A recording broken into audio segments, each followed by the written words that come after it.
Река Сквомиш, юг. Гай, Роб, Дэн. Устали? Я чертовски устал.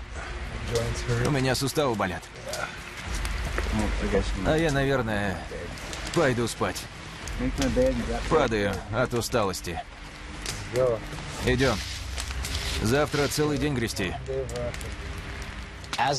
Под конец вечера Дэн закончил навес, пришел и стал брать наши дрова. Дэн, серьезно? Мы заготовили дрова на один костер. И?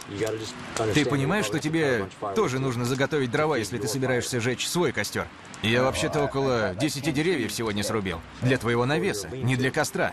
Нет-нет, для костра. Да нет же, для костра. Я с тобой не собираюсь спорить. Сказал же, что срубил для костра.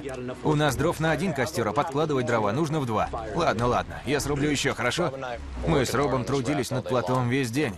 А Дэн не сделал то, о чем мы его просили. Что нам было необходимо. Он отделился от команды и сделал то, что было нужно ему, а не команде. Если ты собираешься строить свой навес и разводить там свой костер, то и дрова руби сам. Я так от него устал.